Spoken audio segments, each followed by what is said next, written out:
Imagine a world where the oppressed rise up, shatter their chains, and take complete control of their destiny to build a utopia. Oh man, the dream of total freedom. Exactly. The air is thick with the promise of equality, like no more masters, no more whips, no more hunger. You are finally free. Sounds incredible, right? Right.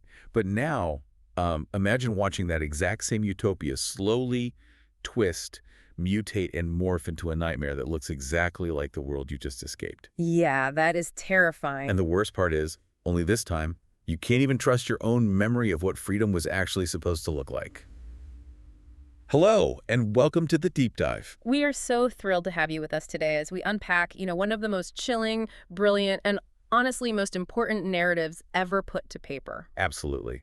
Our mission today is an ambitious one. We are taking you on a really comprehensive chapter-by-chapter storytelling journey through the entirety of George Orwell's 1945 masterpiece, Animal Farm. Yeah, and just to be clear, we are using the complete original text as our sole source material, but we aren't here to just read you a summary of some book you might have been assigned back in high school. Oh, definitely Not not. far from it. We are going to dissect the underlying psychological mechanics of power, manipulation, and truth. And I should add, since this book touches heavily on political ideologies like totalitarianism and socialism, we're not taking any political sides here. Right, totally impartial. We just want to explore how a pure ideal gets corrupted step by step, right in front of the character's eyes, and, well, ours too. But yeah, we want to show you the exact levers that get pulled to turn a completely free society into a totalitarian state. So whether you are diving into the story for the very first time or you're revisiting an old favorite, you're going to walk away with a really profound understanding of how language and fear are weaponized to control the masses. So let's just step right into the dark. It's night at the manor farm. Mr. Jones, the farmer, is stumbling drunk. Like, incredibly drunk. Yeah, he's so inebriated, he doesn't even remember to shut the pop holes in the hen houses. He looches across the yard, kicks off his boots, pours himself a last glass of beer, and just passes out. And that is the catalyst. The moment his bedroom light goes out, the farm comes alive. Right, there's this rustling and a fluttering through all the buildings. Yeah. Word has gone round that old Major, who is this prized 12-year-old boar, had a strange dream the night before, and he wants to share it. And the way the animals assemble in that big barn is just crucial. It establishes the baseline of the society we're about to watch transform. Oh, how so? Well, if you look closely at the text, Orwell shows us the physical hierarchy before a single word of the new philosophy is even spoken. Oh, right, the seating arrangement. Exactly. The pigs settle down immediately in front of the raised platform. The dogs sit right next to them. And then there's Boxer and Clover, the horses. Yeah, they walk in with immense care, stepping delicately so they don't crush any smaller animals hidden in the straw. You see their different natures right away. Like the intellectual entitlement of the pigs, I guess. Yes, and the predatory proximity of the dogs compared to the immense, gentle physical power of the working-class horses. It's all laid out before the speech even begins. So then old Major delivers his speech. It is stirring, majestic, and it really serves as the foundational text for everything that follows. He clears his throat and just lays out his central thesis. Right. He says, "Let us face it, our lives are miserable, laborious, and short. We are born, we are given just so much food as will keep the breath in our bodies." And the very instant that our usefulness has come to an end, we are slaughtered with hideous cruelty. Yeah, it's brutal. He states that no animal in England is free. The life of an animal is misery and slavery. That is the plain truth, according to him. And then he gives them the answer, the single root cause of all this suffering. Right. He says it is summed up in a single word, man. Man is the only real enemy we have. Remove man from the scene, and the root cause of hunger and overwork is abolished forever. We really need to analyze this specific brand of rhetoric because it's so common. Pointing out the genuine misery of the working class is step one. Yeah, but step two is where the ideological trap gets set, distilling all complex societal and economic problems down to a single, easily identifiable enemy. It's like old Major creates a flawless binary. He does. He argues that man is the only creature that consumes without producing. He doesn't give milk, he doesn't lay eggs. He is too weak to pull the plow, yet he is lord of all the animals. Therefore, his logic is that animals produce and are fundamentally good, while man consumes and is fundamentally evil. I mean, it's a super seductive argument because it completely removes the need for complex problem solving. Exactly. It promises this utopian shortcut. If you just remove this one isolated variable, the human's paradise will naturally and effortlessly follow. But it completely ignores the possibility that greed, selfishness, or, a desire for dominance might exist within the animals themselves. Oh, absolutely. But Old Major seals the deal by giving them an anthem. He teaches them a song from his childhood called Beasts of England. And it's this visionary song that paints this golden future where rings vanish from their noses, harnesses fall from their backs. Wheat, barley, oats, and hay are just theirs for the taking. The animals go completely wild for it. Yeah, they sing it 5 times in succession right there in the barn. It gives them a shared emotional core. It's a very powerful, unifying moment. But I have to push back a little here looking at Old Major's logic. His vision sounds beautiful on a surface level, but isn't it a bit dangerously naive? How do you mean? Well, can you really just remove the humans and expect a completely diverse ecosystem of animals who literally naturally prey on each other to magically harmonize? That is such a good point, and the text actually answers that question almost immediately. It's a brilliant piece of foreshadowing by Orwell. Oh, the rat scene. Yes. Oh. Right in the middle of Old Major's utopian speech, 4 rats creep out of their holes to listen. And the dogs immediately try to kill them. Exactly. The dogs catch sight of them, and the rats only survive by making a swift, desperate dash back into their holes. So Old Major actually has to halt his grand speech about universal equality just to hold the Democratic vote. Yeah, he has to ask the assembly, are rats comrades? That is such a striking detail to me. Before the revolution even begins, before they even have a name for their movement, they have to legislate whether the strong are allowed to eat the weak. They hold the vote, and it's agreed by an overwhelming majority that rats are indeed comrades. But look at who dissented. Let me guess, the predators. Yep, the 3 dogs and the cat. The predatory nature of the dogs and the opportunistic nature of the cat, they don't just vanish because Old Major is giving an inspiring speech. The fault lines of this society are present from day one, hardwired right into the citizens. So true. Well, Old Major dies peacefully a few nights later, but the spark is caught. Right. The pigs, specifically 2 young boars named Snowball and Napoleon, along with a brilliant talker named Squealer, take Major's teachings and elaborate them into a complete system. They call it animalism. They hold secret meetings, they teach the others, and then the rebellion actually happens. But it doesn't happen according to a grand strategic plan. Right. It's totally spontaneous. Yeah, it's an explosion born of sheer, unbearable neglect. It's definitely not some carefully executed military coup. Mr. Jones loses a lawsuit, goes on a massive drinking bender, and his men just become lazy and dishonest. They literally forget to feed the animals for days. Finally, the hunger becomes too much. A cow uses her horn to break in the door of the store shed, and the animals just begin helping themselves from the bins. And of course, Jones and 4 of his men wake up, grab whips, and start lashing out in all directions. But something inside the animals just snaps. They fling themselves at their tormentors. They butt, kick, and chase the humans right off the property. The gate is slammed behind them. The animals have won. The sheer euphoria of that afternoon in the text is so contagious. They destroy the whips, the bits, the nose rings, the cruel knives. They throw them all down the well or into a rubbish fire. The physical symbols of their oppression are just incinerated. It's a moment of pure, unadulterated liberation. They tour the farm, looking at the plowland, the hayfield, the orchard, in speechless admiration. It's a powerful scene because their joy is entirely justified. The land is finally theirs. Then Snowball takes a brush and paints out Manor Farm on the top bar of the gate, writing Animal Farm in its place. And then they reveal the 7 commandments.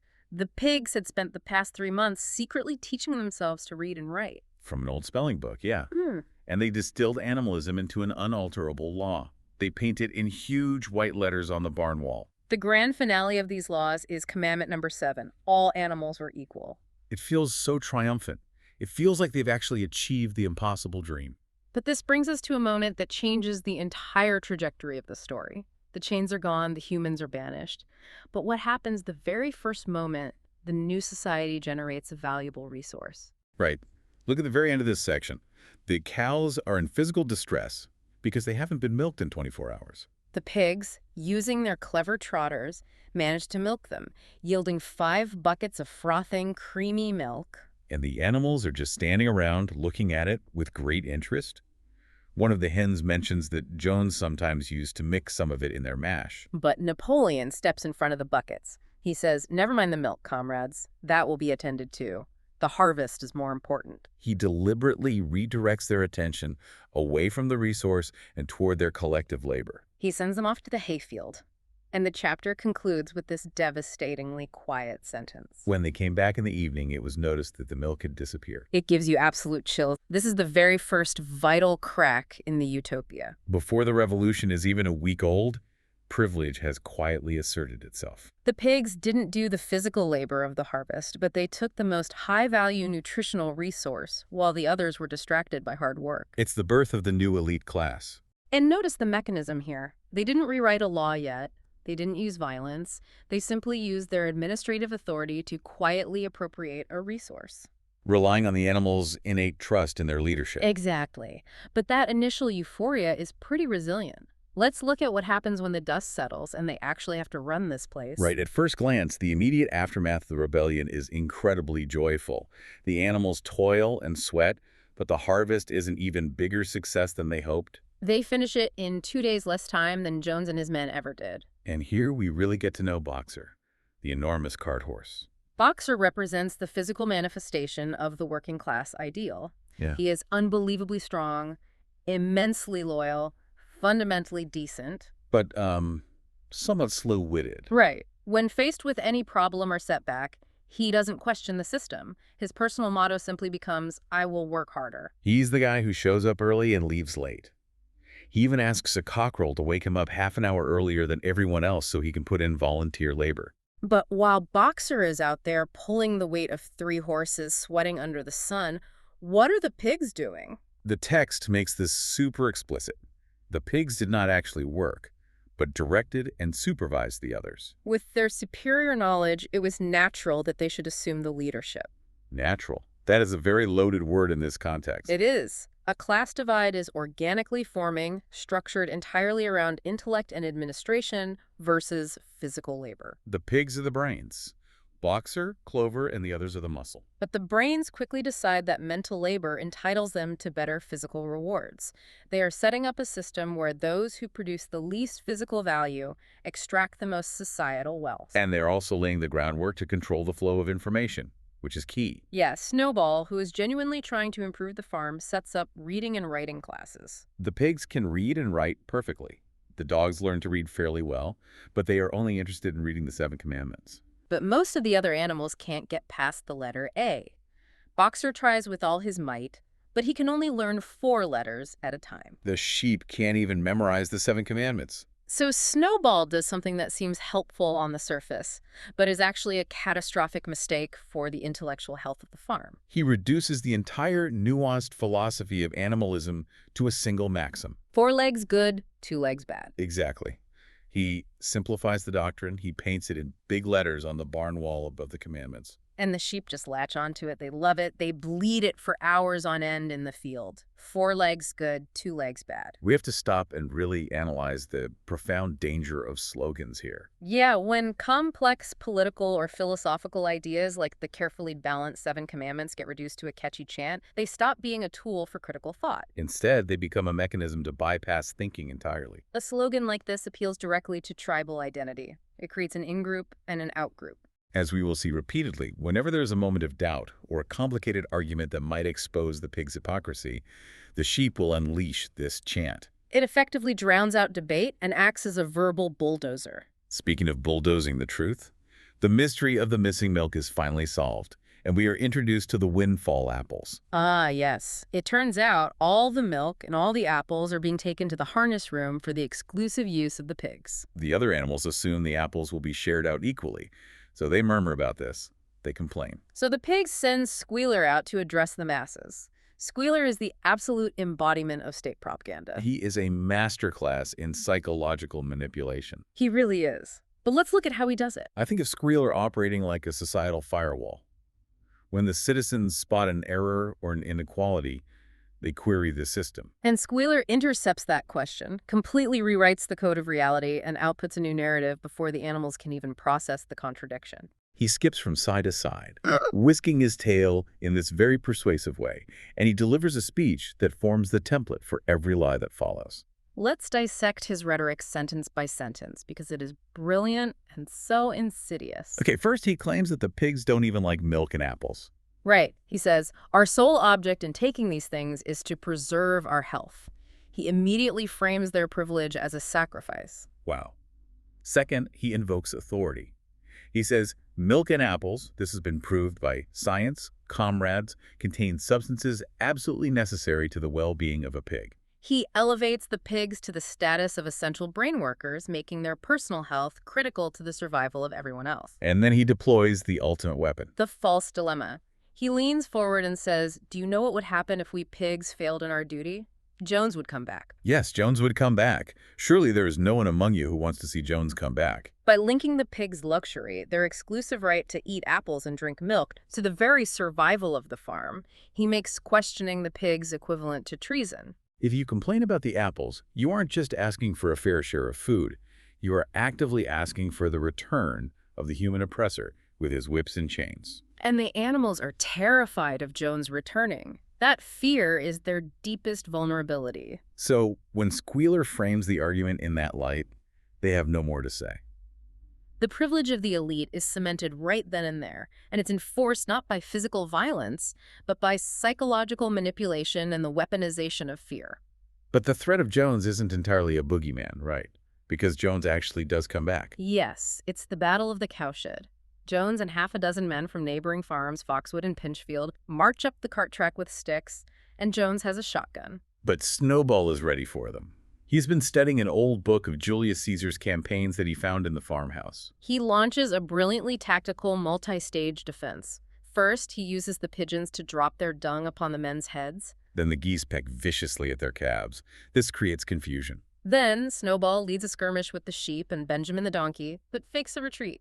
He draws the men deep into the yard, right into an ambush where the heavy hitters, the horses, the cows, and the pigs are waiting. Snowball himself dashes straight for Jones. Jones fires the shotgun, scoring bloody streaks along Snowball's back and killing a sheep. But Snowball doesn't stop. He hurls his massive 15-stone weight directly into Jones's legs, sending him flying. The humans are completely routed. They panic and run for their lives. It's a massive, validating victory for Animal Farm. But in the muddy aftermath, there is a quiet moment that reveals a deep ideological chasm between the leaders and the workers. Boxer, rearing up on his hind legs during the fight, struck a stable lad from Foxwood with his iron-shod hoof, leaving the boy lifeless in the mud. Boxer's reaction is incredibly telling. He is genuinely sorrowful. He paws at the boy's body, his eyes full of tears, and says, he is dead. I had no intention of doing that. I forgot that I was wearing iron shoes. Who will believe that I did not do this on purpose? Boxer says, I have no wish to take life, not even human life. Boxer retained his core empathy. He still views life as sacred. But Snowball's response is just freezing cold. While his wounds are still dripping blood, he says, no sentimentality, comrade. War is war. The only good human being is a dead one. Jeez. Snowball is a visionary, and he fought bravely, but he exhibits a terrifying pragmatism here. For Snowball, the ideology of animalism is supreme, and individual lives, even if taken accidentally, even the life of a young stable lad, are secondary to the success of the revolution. It's a subtle but vital warning from Orwell. Even the supposedly good leaders on Animal Farm possess a ruthlessness that can easily slide into tyranny. They celebrate the victory, run their green flag up the mast, fire Jones's captured gun, and sing Beasts of England. It feels like the peak of their success. But the winter that follows is hard, and the fragile unity of the farm begins to fracture. We enter a period defined by bitter ambition and exile. The rivalry between Snowball and Napoleon takes center stage, and it completely consumes the Sunday meetings. They represent the classic duality of political leadership fighting for control. Snowball is the eloquent visionary. He is full of complex plans for innovations. He reads farming magazines and talks about field drains, silage, and basic slag. But his grandest scheme is the windmill. He spends hours in an incubator shed drawing intricate mechanical plans on the wooden floor with chalk. He dreams of a machine that will supply electrical power, light the stalls, warm them in winter, and run a circular saw. He promises it will reduce their work week to just 3 days. And Napoleon. Napoleon produces no schemes whatsoever. He just quietly declares that Snowball's windmill will come to nothing, and he just bides his time. He's building a totally different kind of power. At one point, Napoleon walks into Snowball's shed, looks closely at the brilliant, intricate windmill plans on the floor, lifts his leg, urinates over them, and walks out without uttering a single word. It is an act of pure, visceral contempt.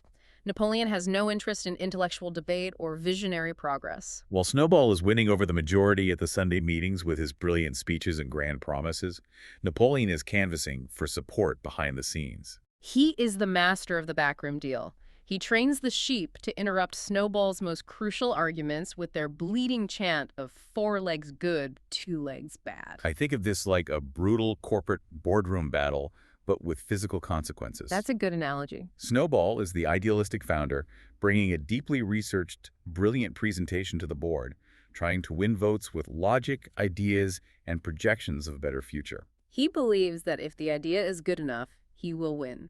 But Napoleon doesn't care about the presentation. He doesn't need to win the debate of ideas because he is fundamentally changing the rules of engagement. And that reality shatters the farm on the day of the final vote for the windmill.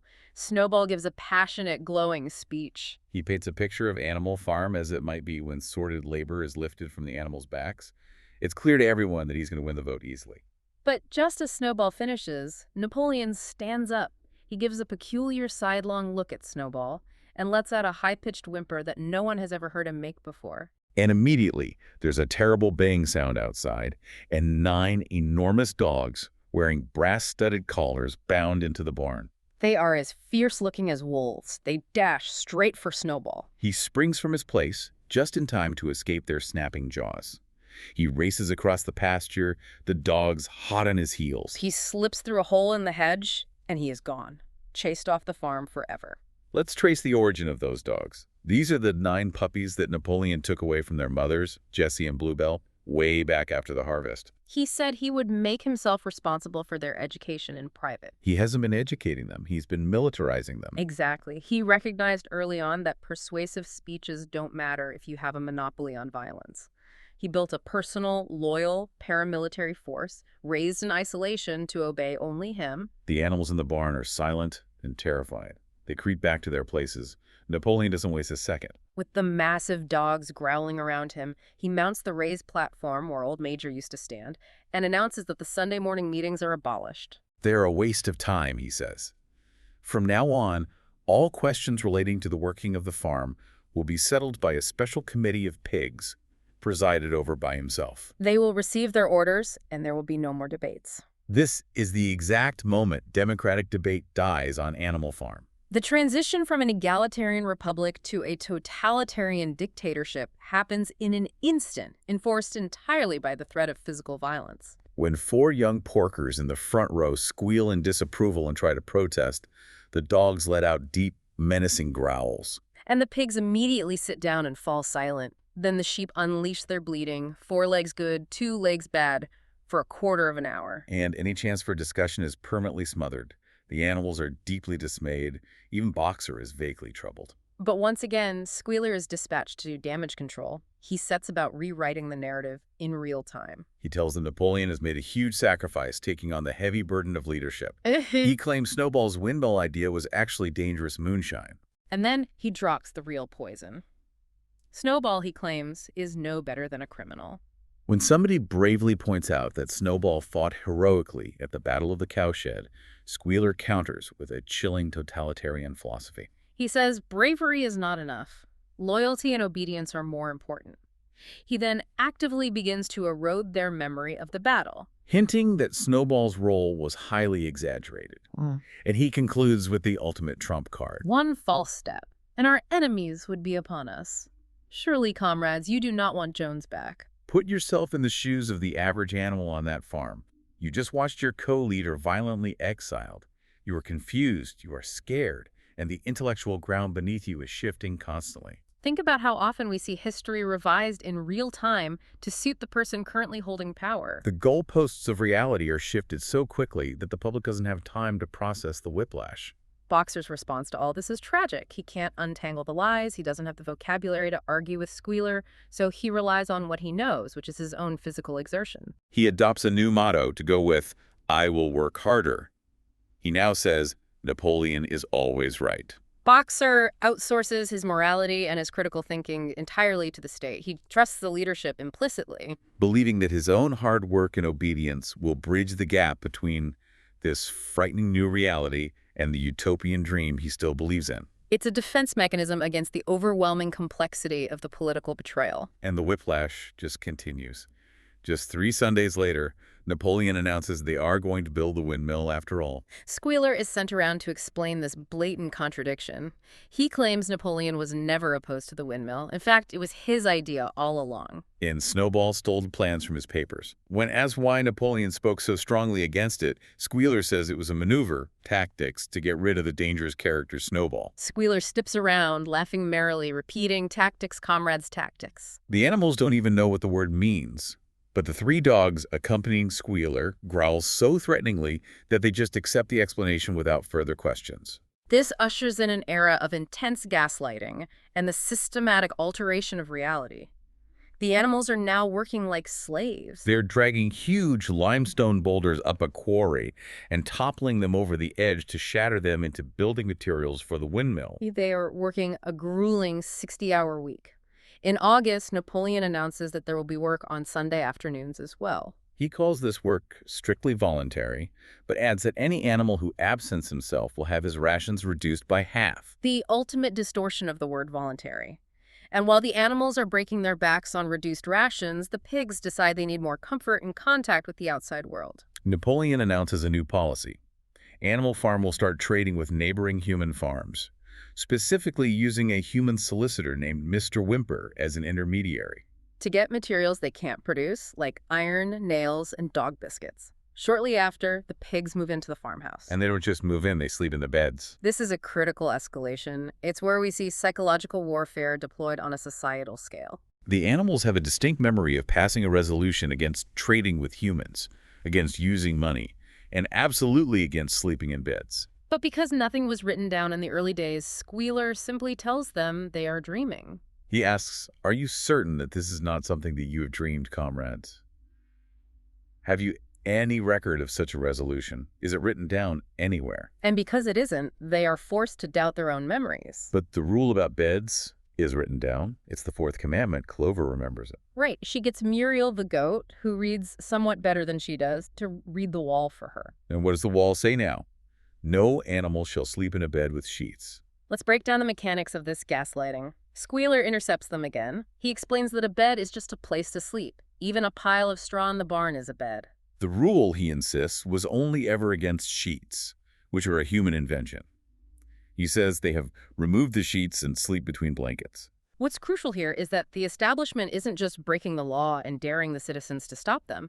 They are altering the physical foundation of truth itself. By changing the physical text on the wall, they make the citizens doubt their own sanity. Exactly. If the wall says with sheets, and you don't remember with sheets, then the flaw must be in your brain, not in the leadership.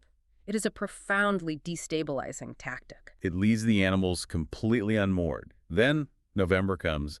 The winds are raging. One night, a terrible storm tears through the farm, blowing tiles off the roof and uprooting trees. The animals wake up to a devastating sight.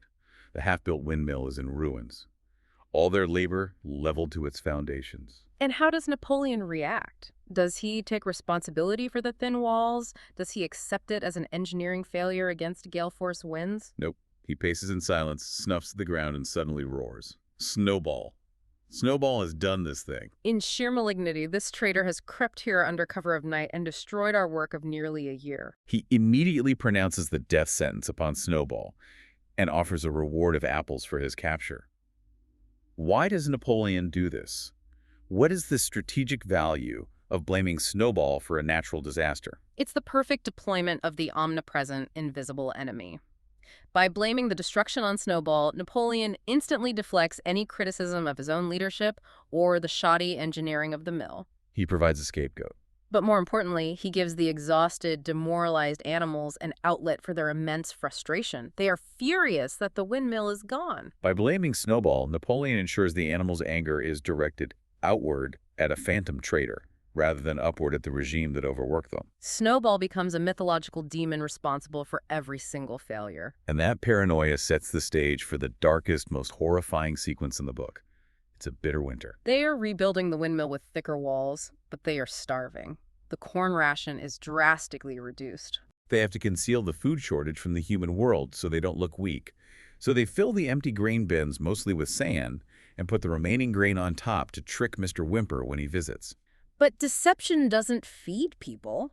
Napoleon orders the hens to surrender their eggs, 400 eggs a week, to sell for grain and meal. For the hens, taking their eggs now, just as they are getting their clutches ready for the spring sitting, feels exactly like murder. They orchestrate the first real organized rebellion against Napoleon. They fly up to the rafters of the barn and lay their eggs up there. Allowing them to smash on the floor below so Napoleon can't have them. Napoleon's response is swift, absolute, and ruthless. He orders the hens' rations to be stopped entirely. He decrees that any animal giving so much as a single grain of corn to a hen will be punished by death. The dogs enforce it fiercely. For 5 days, the hens hold out, starving, before they finally capitulate. 9 hens die in the process. The pigs bury them in the orchard and announce they died of coccidiosis. The state monopoly on violence is now being used to systematically starve its own citizens to death for non-compliance. And alongside this physical terror, the psychological terror ramps up. The paranoia regarding Snowball reaches a fever pitch. He is supposedly sneaking into the farm every night, stealing corn, upsetting milk pails, breaking eggs, trampling seed beds. Squealer calls the animals together and announces that they have uncovered secret documents proving Snowball was actually in league with Jones from the very start. He claims Snowball was Jones's secret agent and actively tried to get them defeated at the Battle of the Cowshed. And this is where Boxer actually tries to resist the narrative. Boxer is confused. He says, "I do not believe that. Snowball fought bravely at the Battle of the Cowshed. I saw him myself." Boxer relies on his own visceral memory of Snowball running with blood from Jones's gun, but Squealer explains away the blood. He says the wounds were part of the secret arrangement, and that is actually Napoleon who sprang forward with a cry of death to humanity and sank his teeth into Jones's leg. Squealer's graphic, passionate description of this fabricated event almost overwrites their own visual memory of the battle. But Boxer still pushes back, insisting Snowball was a good comrade at the time. And then Squealer plays the trump card of authoritarianism. He speaks very slowly and firmly. Our leader, Comrade Napoleon, has stated categorically that Snowball was Jones's agent from the very beginning. And Boxer, conditioned to outsource his thinking, instantly folds. He says, that is different.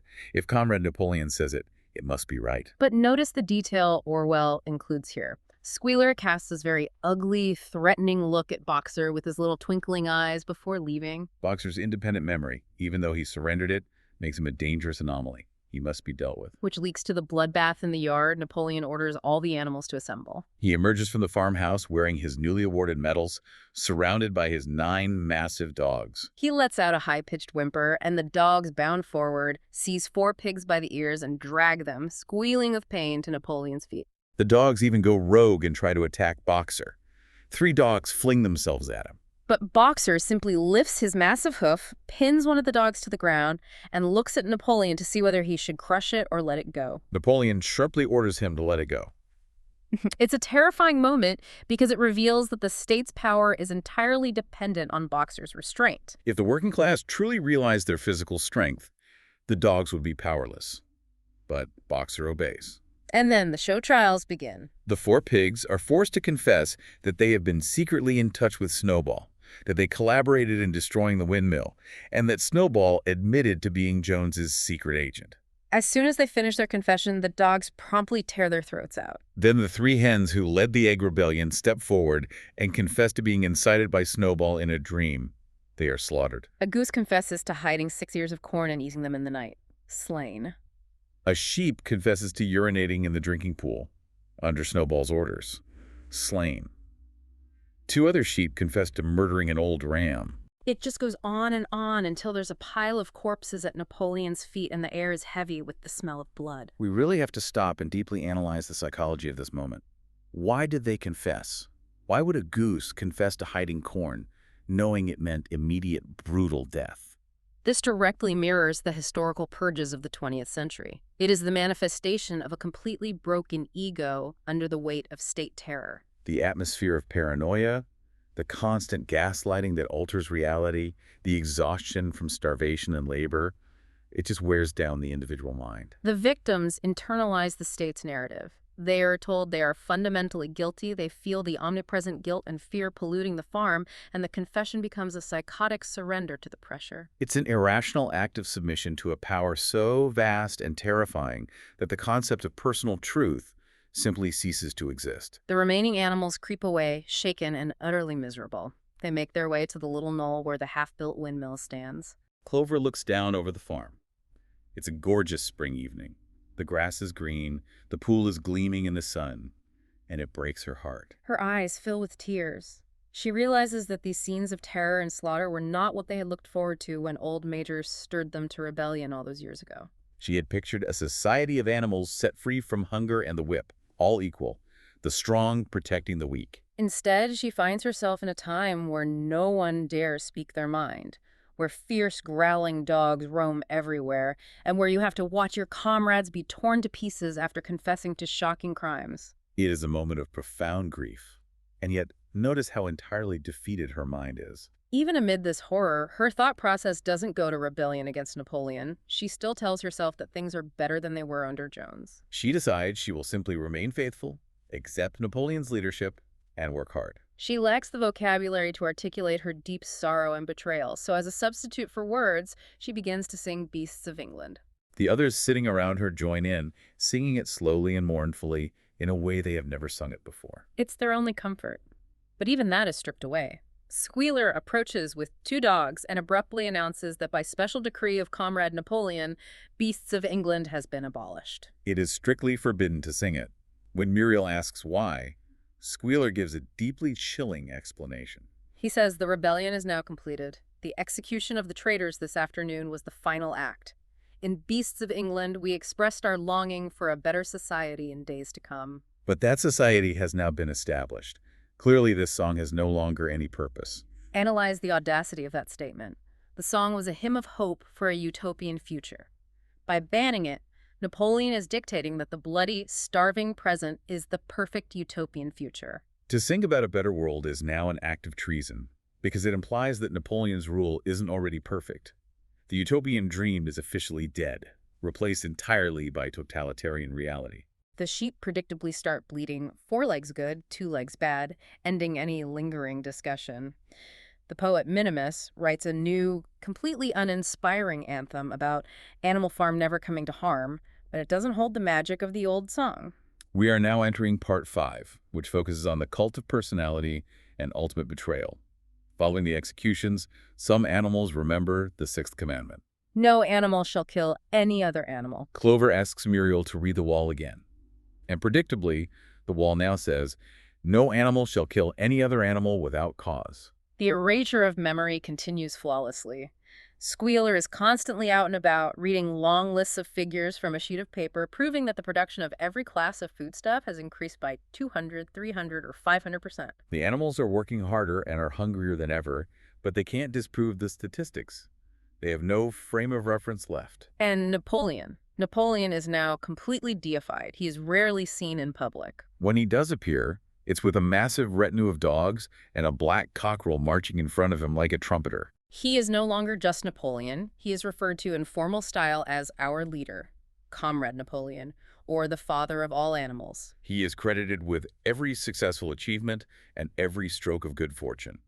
If a hen lays 5 eggs, she verbally thanks the guidance of Comrade Napoleon. If the water tastes good, the cows credit Napoleon's leadership.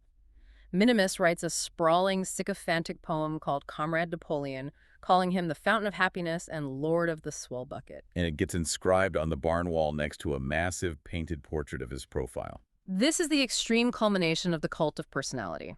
The leader transcends being a mere political figure. He becomes a mythological entity responsible for the sun shining and the crops growing. It creates a dynamic where to criticize the leader's policies is no longer just political opposition, it is blasphemy against the very fabric of their reality. But even a demigod can get played. Napoleon has a pile of valuable timber to sell. He plays two neighboring human farmers, Pilkington and Frederick, against each other in a tense negotiation. He finally sells the timber to Frederick, boasting of his own cleverness by demanding payment in real 5-pound notes, refusing a check. The animals are in awe of Napoleon's cunning. The money is piled on a china dish, and they all file past in reverence to look at it. Boxer even puts out his nose to sniff the banknotes. But 3 days later, the illusion of Napoleon's infallibility is shattered. Mr. Whymper races up on his bicycle, his face pale. The banknotes are forgeries. Frederick got the entire stack of timber for absolutely nothing. And Frederick doesn't just steal the timber, he launches a massive attack. 15 men, with half a dozen guns between them, march onto the farm. The animals are driven back to the buildings. The men march right up to the newly finished, twice as thick windmill. The windmill the animals starved themselves for 2 years to build. Napoleon laughs, saying it's impossible to knock down. But Benjamin the donkey, watching intently, notices the men are drilling a hole near the base and packing it with blasting powder. The men run for cover. There's a deafening roar. A huge cloud of black smoke hangs in the air. When the smoke clears, the windmill has ceased to exist, not just damaged, gone, vaporized into dust and rubble. The sight of it drives the animals into a blind, vengeful rage. They charge out, ignoring the hail of bullets. It's a savage, desperate battle. A cow, 3 sheep, and 2 geese are killed outright. Almost everyone is wounded. Boxer's knees are bleeding and his hoof is split. Even Napoleon's tail is chipped by a pellet. But with the help of the fierce dogs charging from the flank, they finally drive the men off the farm. It is dubbed the Battle of the Windmill. They limp back, weary, bleeding, and sorrowful, staring at the crater where their windmill used to be.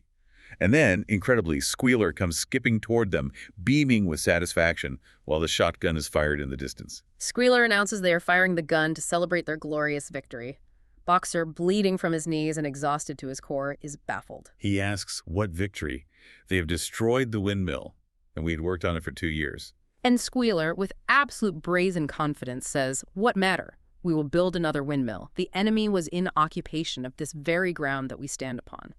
And now, thanks to the leadership of Comrade Napoleon, we have won every inch of it back again." To which Boxer simply replies, with a heavy heart, then we have won back what we had before. That exchange encapsulates the bitterest of Pyrrhic victories under totalitarianism. The state demands that the citizens celebrate the mere restoration of the miserable status quo as a monumental triumph of leadership, completely ignoring the massive trauma, the deaths, and the erased years of labor they just endured. Shortly after this victory, the pigs find a case of whiskey in the farmhouse cellar. That night, there is loud singing, and Napoleon is seen galloping around the yard in Mr. Jones's old bowler hat. The next morning, the farmhouse is silent. Squealer eventually emerges, looking terribly ill, to announce a solemn tragedy. Comrade Napoleon is dying. His last decree on earth, apparently, is that the drinking of alcohol is to be punished by death. But of course, it's just a severe hangover. By that evening, Napoleon feels better, and within a week, he orders the small paddock, which was originally designated to be the retirement ground for animals past their working age, to be plowed up and sown with barley to brew beer. The irony is as thick as mud, and soon after, the ultimate joke on the animal's memory occurs. There's a loud crash in the yard at midnight. Squealer is found sprawled on the ground beside a broken ladder, a lantern, and a pot of white paint, right under the 7 commandments. The dogs quickly escort him away. And a few days later, Muriel reads the wall. The 5th commandment, which had forbidden alcohol, now reads, "No animal shall drink alcohol to excess." The blatant rewriting of the foundational laws to accommodate the vices and hangovers of the leadership is now comical in its audacity. But the comedy is fleeting because Chapter 9 details the most heart-wrenching, unforgivable betrayal of the entire narrative. Boxer, despite his split hoof and advancing age, works harder than ever to rebuild the windmill from scratch. He is pushing 12 years old, which is his designated retirement age. His hide is less shiny, his great haunches are shrunken, but he refuses to stop. His only remaining ambition in life is to see the walls of the windmill well underway before he reaches his pension age.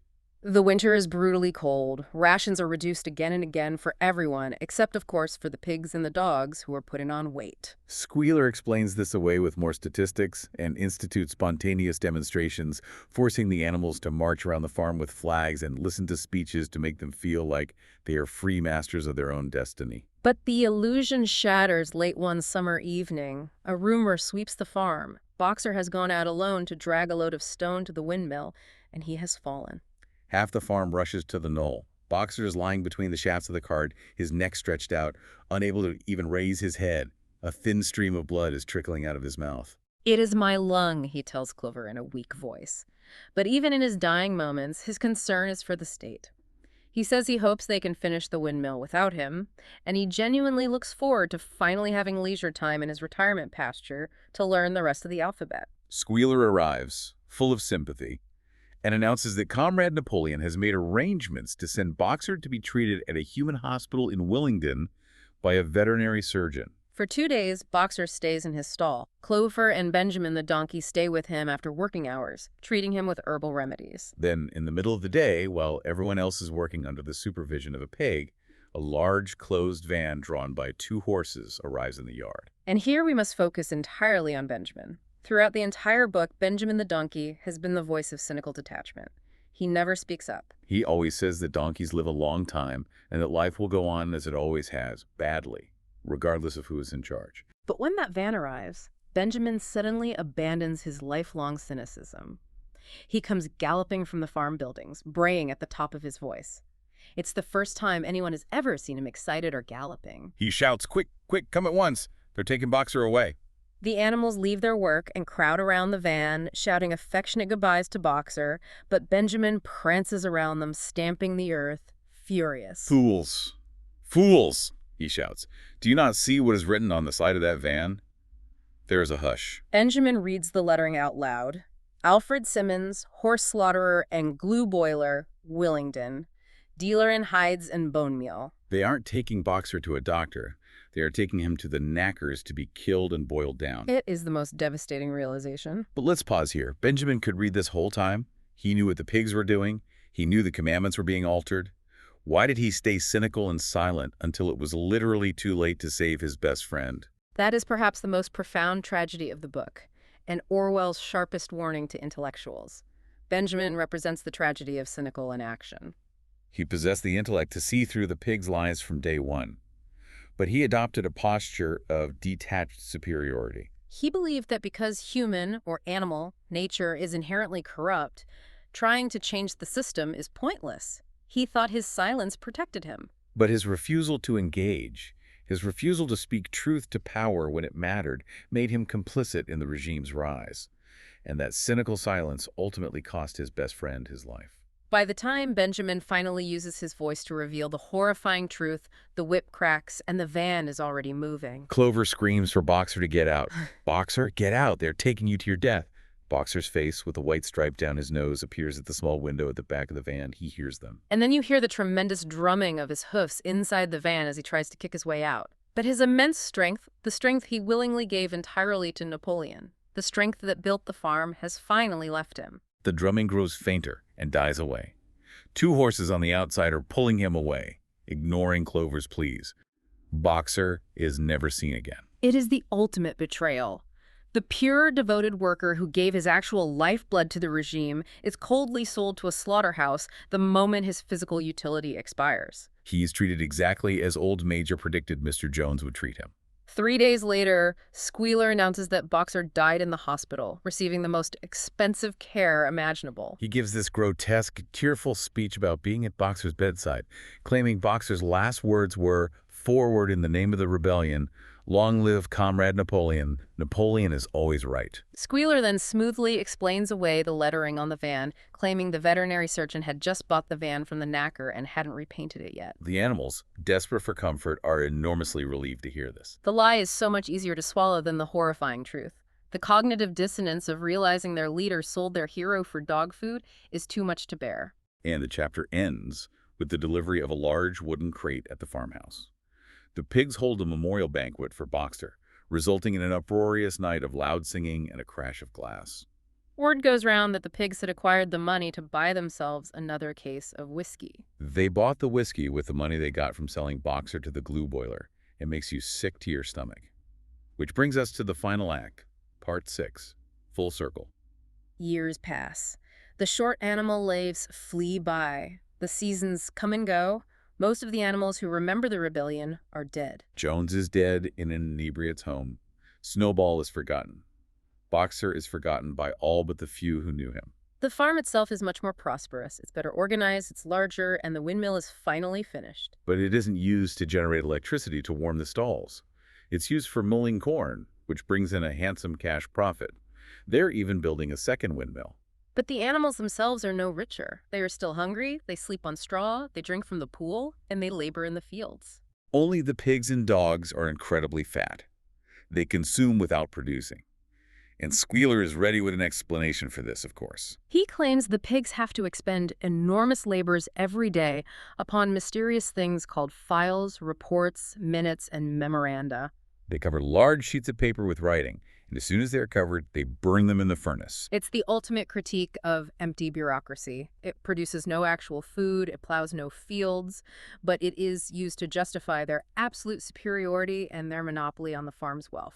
And yet, despite the hunger, the cold, and the endless work, the animals still hold on to this immense, irrational pride that they are a part of Animal Farm. They still believe they are the only farm in all of England owned and operated by animals. They still thrill to the idea that no creature goes upon two legs and no creature calls any other creature master. But the final illusion is about to be shattered. Early one summer, Squealer takes the sheep out to a piece of waste ground, claiming he is teaching them a new song in private. He keeps them there for a whole week. And shortly after the sheep return, on a pleasant evening, Clover lets out a terrified, piercing neigh. The animals rush into the yard, and they freeze in absolute horror. It's Squealer. He is walking on his hind legs. He's a little awkward, but perfectly balanced. And then, out of the farmhouse comes a long file of pigs, all walking on their hind legs. The visual shock of this cannot be overstated. The foundational tenet of animalism, whatever goes upon two legs is an enemy, is being openly mocked and shattered in front of their eyes. And finally, out comes Napoleon himself, majestically upright, casting haughty glances from side to side with his dogs gambling round him. And he carries a whip in his trotter. The ultimate symbol of human oppression, the whip is back.